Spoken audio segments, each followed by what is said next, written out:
So, we're going to talk a little bit about anger and cut off emotions. When we cut off emotions when we're younger because they weren't acceptable, when we feel them as an adult, we feel guilt, we feel shame, we feel remorse, we feel worthless, we feel helpless. When I was a kid and I got angry and I expressed that anger came back to me 10 times as much. I learned really early on that I wasn't allowed to express anger. So I cut it off and buried it. Of course, this is unconscious. You're a child. Your emotional capability for sorting out your feelings and emotions are just not there at that age. So I learned how to be a nice guy, people pleaser, because I couldn't handle other people's anger. And that really starts to limit you as a human being. It limits the places you're going to go, the people you interact with, the things you're going to do, what you're going to say, how you're going to say it. You're always watching yourself from behind. You're always on guard, making sure that you don't say or do anything to anger anybody, because as a child, you couldn't handle those emotions. And as an adult, we still haven't processed through that.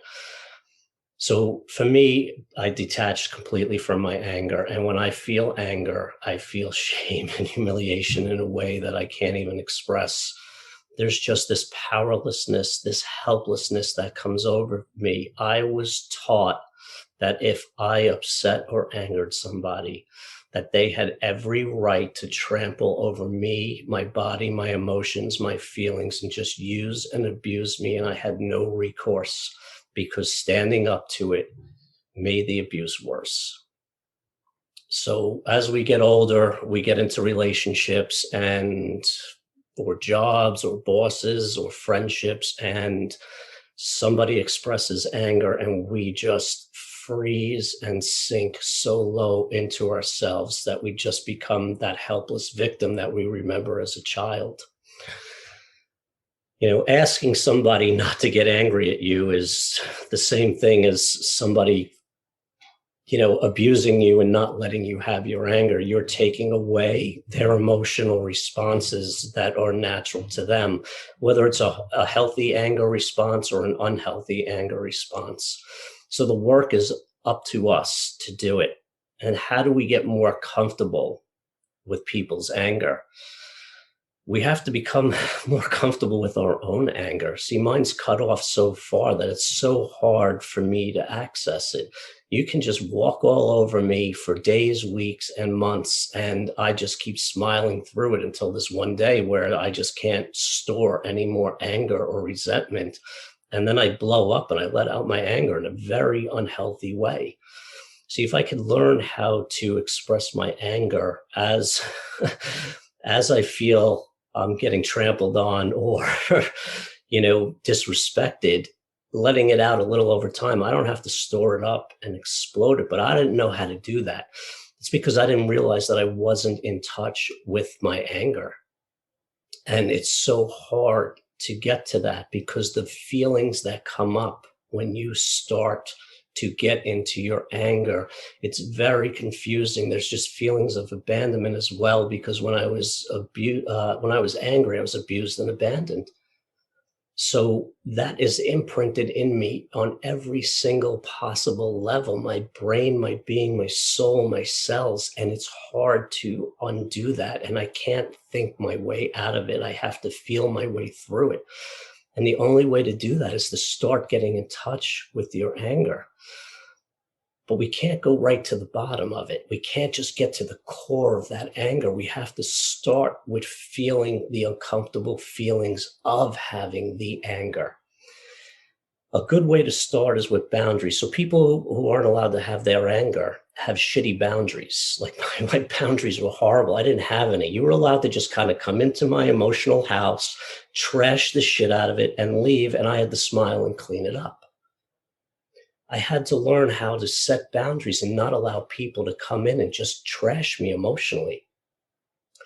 So starting to set boundaries is a good way of dealing with the uncomfortable feelings. So if we feel like we're being disrespected, somebody's coming too close emotionally where we don't feel comfortable, instead of allowing them in and holding that anger and that resentment, just being pissed off and just seething inside, and then going home and trying to self-soothe through that, it doesn't work anymore. It doesn't work. It was a coping mechanism back when you were younger, but now there's a point where we have to start to set boundaries and let people know that it's not okay to cross this line. It's not okay to treat us in this way. They may not think there's anything wrong with it, but that doesn't matter. If it doesn't feel right for you, you have a right to open up and to say something. So when you first start setting boundaries, you're going to feel ridiculously uncomfortable. It just feels wrong because, as people with trauma and who are very empathetic, we don't like to put the feelings that we are uncomfortable with on other people. We set boundaries. We're going to make people feel uncomfortable, which makes us feel uncomfortable. It triggers our shame and our abandonment and our humiliation and our abuse and all of that. So instead of having to go straight to the core of your anger, starting to set small boundaries and dealing with the difficult feelings that come up is a way to start training our emotions and our brain and our body that we can handle people not looking at us in this perfect light that we need to be seen in. See, I need to be seen as perfect. So part of my recovery is doing things that aren't perfect and dealing with how painfully uncomfortable that is.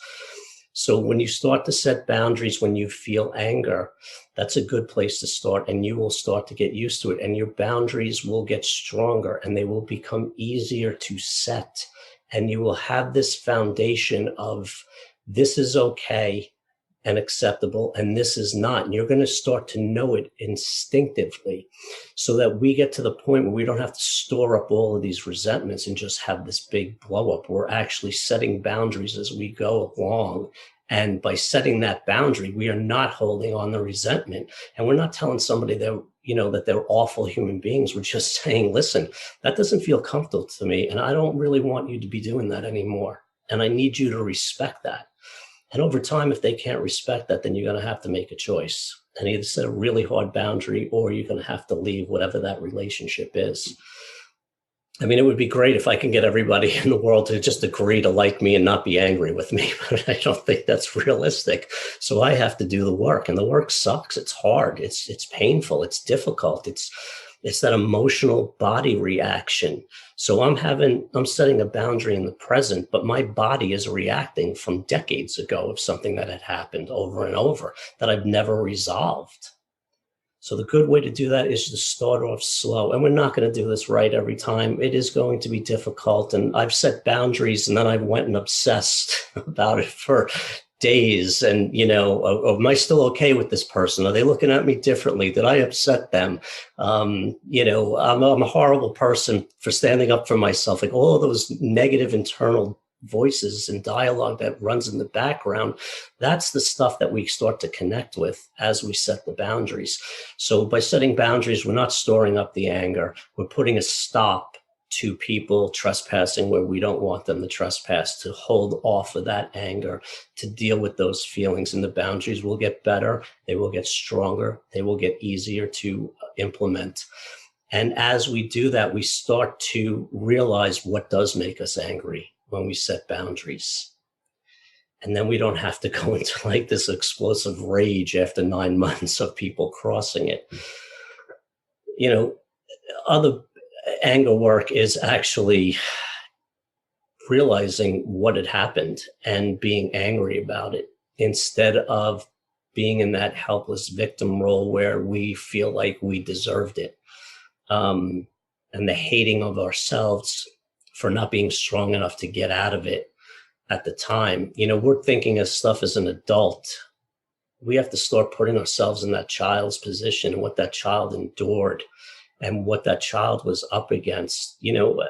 A 42-year-old man or woman, it looks like a giant to a 7-year-old boy or girl. And there's no possible way you could have stood up and set boundaries. So you just had to accept, and that conditioning stays with us.